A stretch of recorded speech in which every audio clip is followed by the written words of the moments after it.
Today we're going to be adding color to our Lloyd Wright silk hoops.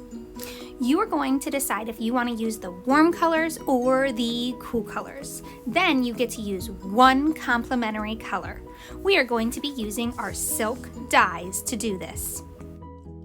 Let's first plan out our designs by using our sample paper with our final copy side. We're going to use crayons to just decide where every color gets placed. I'm going to be using my warm colors, and I'm going to just sort of scribble, scrabble color those in and label the color dye that's going to match. It's okay if the crayon doesn't match perfectly. You can see I use warm colors and then use chartreuse as my pop of color. Scribble Scrabble coloring works best for this just to get the idea of the colors we're going to use. Then we'll be ready for our silk dyes.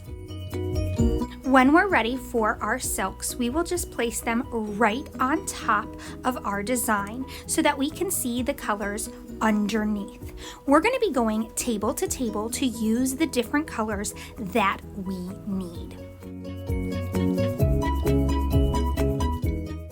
Since I'm using a lot of the warm colors, I'm going to start at the red table. That'll have all the different reds. I'm going to start with my largest space right here, which is my magenta color, which can be found at my red table.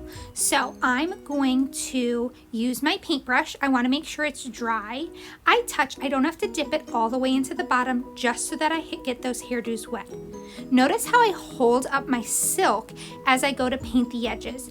I paint right next to that glue line like I'm outlining it. It's okay if a little bit of the ink gets on the glue. Then I just spread that color into the rest of the space. You'll notice it starts to bleed the moment it touches that silk. I'm careful as I go around any other shapes within my big space. And then I really want to spread that color out so that I don't have areas that are darker or lighter than others. I want it to be an even coat of color because it will look either darker or lighter later if I don't make sure it's even.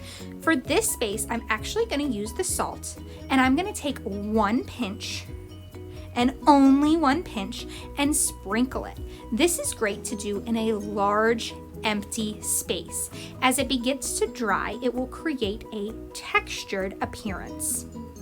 Now I'm going to finish up any of my other magenta spaces before I clean my brush. Once I finish with the color, I clean my brush, I wipe it on the lip so it doesn't drip, and then I squeegee that extra water off. I want to make sure there is no water on that brush. I even wipe it on that practice side of my paper because if there's water left on the brush, it will water down those inks and they won't be nice and bright anymore. Now I'm staying at that same table because I still have more red colors, and I'm going to finish filling in all the colors that I need from one table before moving to the next table.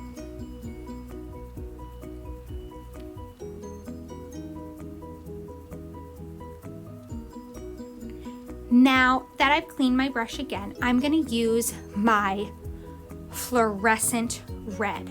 This is a different type. You can see how the label has blue on it and it says textile. This is more like a gel consistency when you paint with it. So be careful as you use it. It is much different than all the other ones.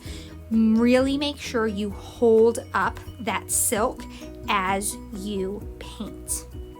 As you finish, your whole thing is going to go with you to the drying rack.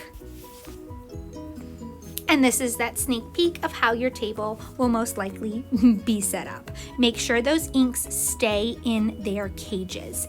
They should not be coming out of those white cages for any reason.